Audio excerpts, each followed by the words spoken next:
All right, guys, this one is going to be really hard for me. Here's some of the damage. Yeah, that is not a happy propeller in any way. Okay, first off, nobody got hurt in this accident, which is an amazing thing. I wanted to get that out of the way up front so that as I'm talking about this stuff, you can understand that this is more of an emotional video for me. If you guys have followed me for any period of time, you know that Cessna 75600 is near and dear to my heart. It's the airplane that I fly 90% of the time. It's the one that I did all of my training in. It's the one I did my solo in. It's the one I did my check ride in. It's the airplane that I take family members flying in. It's the plane I take friends who have never been flying before, kind of on a discovery flight to see what the air is really all about. So to say this is an emotional thing for me might be a little bit of an understatement. This airplane actually means a lot to me. So to see this accident, it's mildly frustrating, especially the circumstances that it happened under. So let's go ahead and get into that story. It was about 2 weeks ago. I got a call from the owner and he said, hey, the airplane has crashed. And I'm like, oh gosh, my heart dropped. I thought that it had fallen out of the sky somewhere. But thankfully, a couple more details later, I realized that the airplane had crashed into a hangar. It was a low speed incident and that there was minor damage done to property and to the airplane. And so, I said, hey, you got any pictures of this? And he's like, yeah. So a little bit later, he sends them over and I see the nose of the airplane stuck into the hangar, and I was just like, oh geez, that's not cool. And then started going through my mind to how did that happen. So basically the story goes is that we have a student pilot, and unfortunately his instructor had stepped away and he decided that he was going to start the airplane in preparation for what was going on. For some reason he pulled the airplane, just the nose just out of the hangar, got into the airplane, started trying to configure it for startup, and it wasn't working. And that comes from some witnesses who saw what was going on. He had tried to start the plane multiple times, which leads me to believe he wasn't using the checklist. Eventually, he found the right combination, firewall everything, primer, hit the starter. And the airplane immediately started up, went to full RPMs, and smashed into the hangar straight across the way. As far as the damage goes, I'm going to show it to you guys. The day after the incident, I went over to the airplane and recorded all this. All right, here's what we got in the current condition. They've already taken the engine out and it's being torn down right now. We'll see if we can get some of that. But here's the cowling. Let's start here with the spinner. This guy's a mangled mess. Definitely gonna need to replace that bad boy. Probably the back plate that goes with it as well. Moving on to the cowling here. I think this end here took a brunt of the accident. You can see more of it right here as well. It's better than I expected, but still, I don't know if this is going to be salvageable. We'll have to see once the mechanic starts digging into it, and as well as parts availability. Swinging over here to where the engine used to sit. Yeah. So they've already taken the measurements and everything here, and it looks like the engine mount is in good condition, not too many problems here. Firewall and everything was fine from the accident.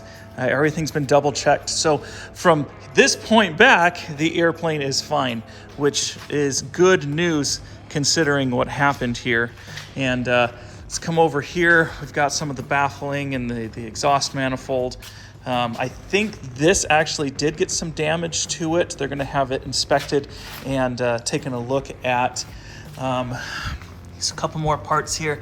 Yeah, that is not a happy propeller in any way. Actually, that kind of looks like a wingtip of a 737. Oh, anyways, but yeah, not good. That's a majority of the damage though, and it ended up hitting right over there. So let's go check that out. All right, so here is where it impacted. It was right about here, I believe, and they've made some repairs as best they can with some old City of Phoenix signage and stuff that's here. That's not looking good. I guarantee that's where the spinner ended up hitting it on this side. Looks like it came up across there as well and definitely chewed in a little bit there. So there's definitely going to be some Repairs need to be done to this door, and oh my gosh, look at that. Just sliced right through it. That's, I mean, impressive. It's so depressing at the same time. So, all right. From there, it was just a little bit out from the hangar and just, oh, bam. Now, just after I recorded all that, I'm like, the engine has already been taken off the airplane and it's over inside the maintenance shop, which is actually at another airport, and I didn't have anything to do that day, so I'm like, I'm gonna go check on the engine. So here's what it looks like. I actually showed up just as they were starting to tear off the jugs so that we were able to see some of the engine internals here. The engine was in reasonably good shape, which was good, but if you guys don't know this, anytime there's a prop strike, you actually have to do a complete engine teardown to inspect numerous things. And so I asked the owner of the shop to give us a brief rundown of what that looks like, and this is what he had to say. Hi, how you doing today? Today we're disassembling an 0320 H2AD engine that had a prop strike. Generally, anytime you have a prop strike, it's required to inspect the crankshaft and the gear retaining bolt, which is in the back of the engine here. Anyways, he went on with a couple more things there, but yeah, we had to have a complete teardown, and right now it's all torn down. Parts have been sent out all over the United States. Inspections are happening, parts are being repaired, and in a couple months, we're hoping to have the engine reassembled. There's lead times for everything right now, and we actually found a new cowling, upper and lower cowling, to be able to put on the airplane. So good news inside of that department. Bad news in this department is this whole situation is going to cost the club $30,000 to $40,000 in just repairs and parts.